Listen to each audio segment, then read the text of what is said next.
I wasn't looking, but I was praying. I told God that if it's something that you want to happen, you will make it happen in your time. And somehow here I am, waiting to meet my mom, my natural mother.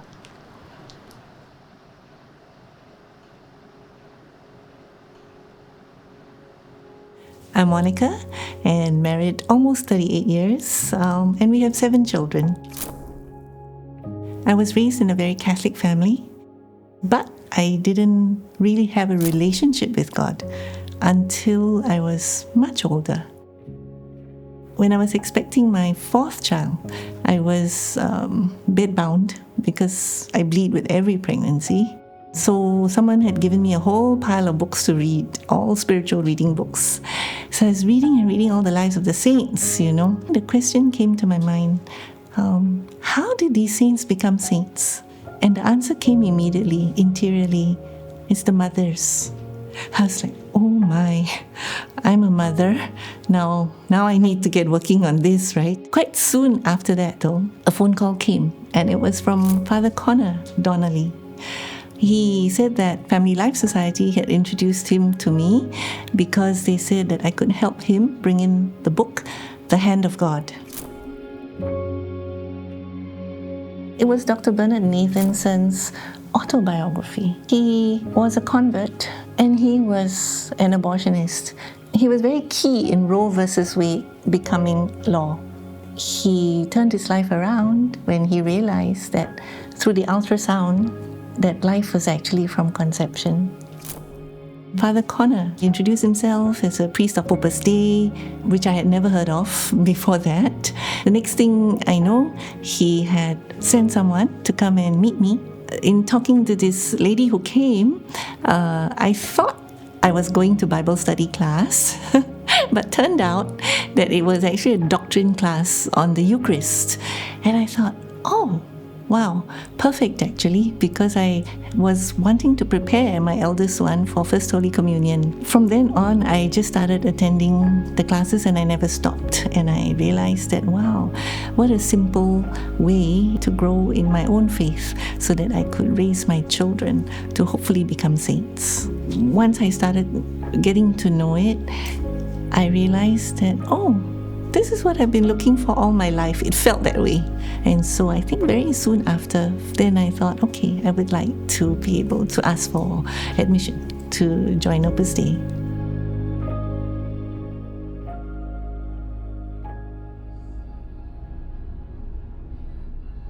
I first met Christina when we were both in the car on our way to an Opus Dei retreat in Johor at Bukit Tiram House.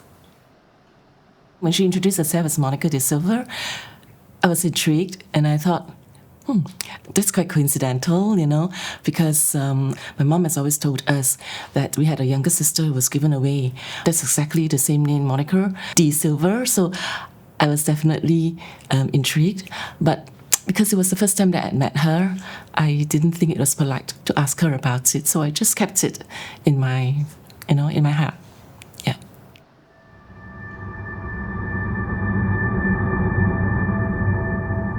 It was the Feast of the Divine Motherhood.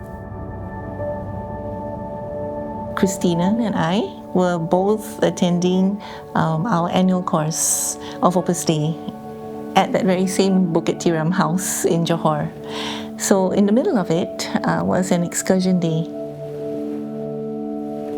We were in a car again, and then suddenly this friend of ours who was sitting right next to me said, Monica, did anyone ever tell you that you don't look Eurasian and you look so Chinese? So something inside me said, tell them. So I took a deep breath and I announced, actually, I'm adopted. And at that moment, Christina, who was seated in front next to the driver, reached right to the back where I was seated behind the driver and just grabbed my hand. And she said, are you my long-lost sister? And I was so stunned and I just said, what are you talking about? What do you mean, right? And then I just turned and carried on conversation with the other two friends in the car because I thought she was joking. But after a while, I realized that she was quiet. She was starting to tear and she's still holding on to my hand. So I looked at her and I said, "Are you serious? You have a long-lost sister? How do you know?" I was really stunned. It was like, is this it, Lord? So I was really overjoyed, and yet at the same time that, it really hits me that my sister is really in front of me now. I didn't quite know how to, to take it from there, but I was overjoyed, truly, truly so overjoyed. Yeah, I can't even remember if I cried then, but I must have.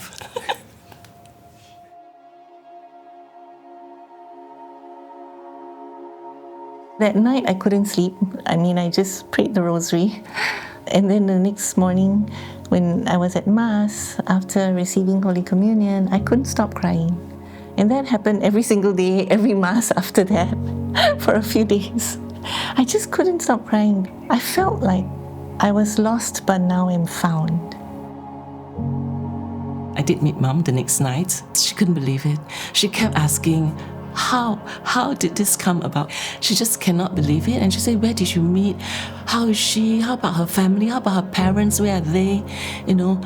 Where is she? Is she married? So I had to assure her that everything is fine. And she's married, she's got kids.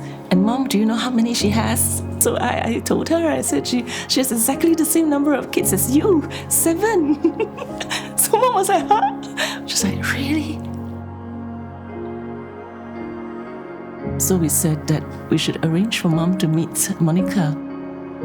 She was between excitement and at the same time she was apprehensive because she could not imagine, how Monica would react, whether Monica would accept her for giving her away.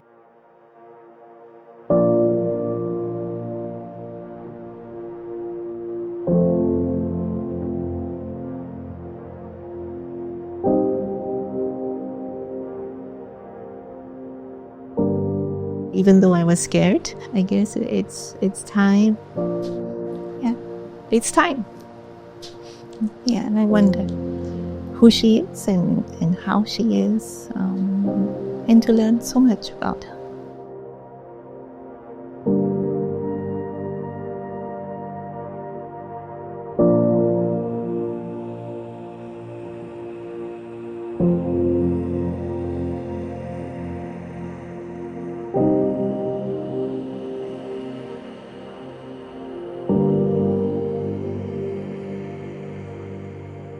Just about an hour before we all gathered, my younger sister, Teresa, actually managed to find the adoption papers. So that just confirmed everything. It's still slowly dawning on me that I actually am number 6 of 7 and not the only child that I thought I was for 62 years of my life. I had always wanted siblings when I was young because I always felt very lonely. My brothers, I remember when we first met at the gate, right? And they just gave me such a big hug and they said, "We're so happy," because they remembered. They were old enough the day that I was given away. They saw the whole thing happened, and my brother said that it was a very sad day for them. So they never expected that this day would arrive, that they would actually see me. Yeah, that we could actually be reunited.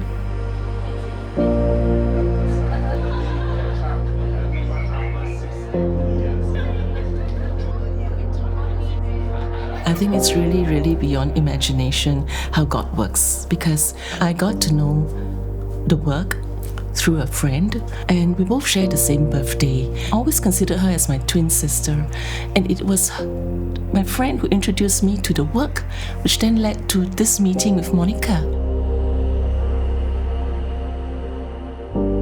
Throughout this whole revelation, I really saw God's hand and His providence in how He took care of me right from the beginning in giving me such a good family who didn't abort me, and gave me up for adoption. And then because of the way I was raised, I think I was ready for a vocation to Opus Dei. And it's because of Opus Dei and my vocation that I met Christina. Well, each time I see her, I really want to touch her. I really want to hold on to her. Like, I would never want to let her go away again. I was a baby. I was only one year, maybe 13 months when all that happened. So every call, every message is truly a joy. Truly. So incredible that God could allow us to praise Him. That this story is really not my story, not Monica's story. It's God's story. It is His story.